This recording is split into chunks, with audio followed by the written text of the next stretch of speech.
Memory is a strange thing.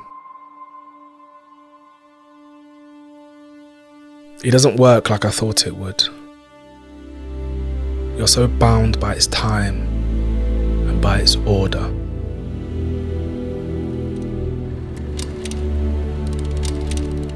This is my parents, brothers and sister, a family of 6, and even though at times we may not realise it, we all share memories from the past that we cherish. I remember moments in the middle.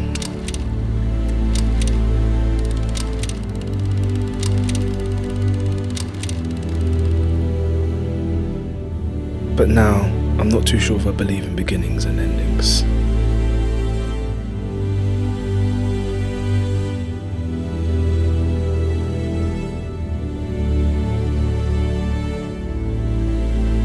There are days that define your story beyond your life.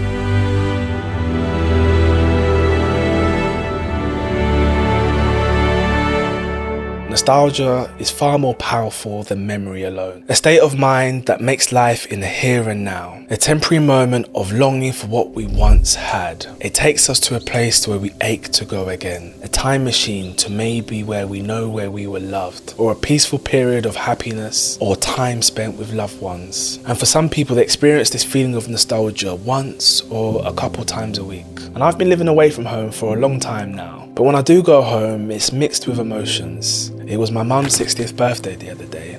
A momentous memory was created.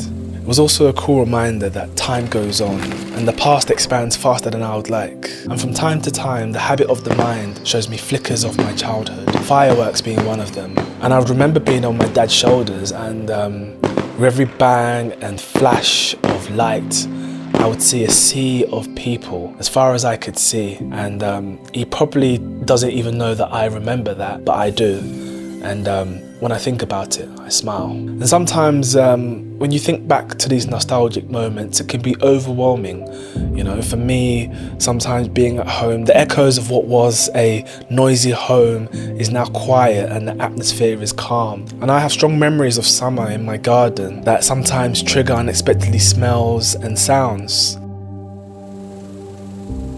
And you might be familiar with Disney Pixar's film Inside Out, an animated adventure into the depths of the human mind. The film personifies emotions, and Riley, the protagonist, moves from Minnesota to San Francisco, leaving behind a home where she had created so many memories. Her 5 key emotions, joy, sadness, fear, disgust, have to learn how to evolve and guide Riley through this life change. Where her emotions reside, there are also personality islands that construct when pivotal moments happen and fall when she's going through a difficult period. They say our life experiences shape us. And we can divide thinking about the past into 3 distinct areas: rumination, counterfactual thinking, and nostalgia. Rumination and counterfactual thinking are related to bitterness and perhaps to depression. For instance, using memories to remind oneself of how poorly one has been treated or reinforce regret are probably ones that we would like to forget. But then of course, memories just don't vanish into thin air or to the bottom of your subconscious. Or is it maybe a matter of letting that memory record fall into disuse? So much so that the neural pathway to that record gets lost. The wiring of the brain can change. We see this when someone just wants to forget whatever happened. But nostalgia is distinct from these negative memories, in that it's always related to intimacy maintenance.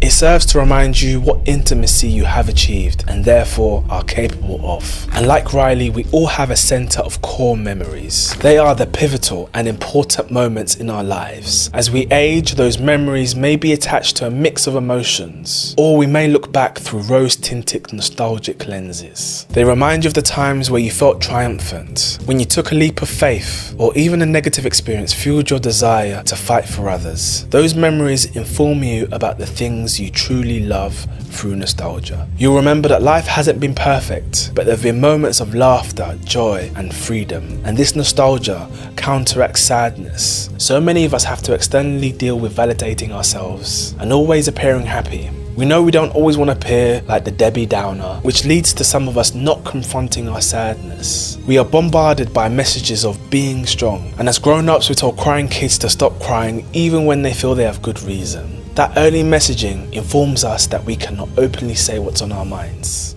Riley doesn't say what's on her mind. She ends up running away from home, and in doing so, some of her memories fall into the forgotten. And as Riley progresses through the film, she acknowledges this sadness. And how we feel about the past can change over time. This is what happens when joy touches Riley's memories. And that's the thing, revisiting a memory in a new context can change the feelings about that past event in your life. Nostalgia spontaneously rushes in and counteracts those feelings. It elevates meaningfulness. It serves to promote the emotional equilibrium. And most have these memories so profoundly rooted that it may cause discomfort at first. But over time it could be a powerful stimulant to feel positive about the future. Just as Riley does, as she's finally able to connect with the present, pointing her optimistically to the future. Emotions are the structure, the substance for our interactions with other people. Suppose I'm falling in love with someone. In that case, everything I do in that euphoria of love, buying flowers, taking them out on dates, is all textured by the feeling. And it sets up these patterns of how we relate with each other.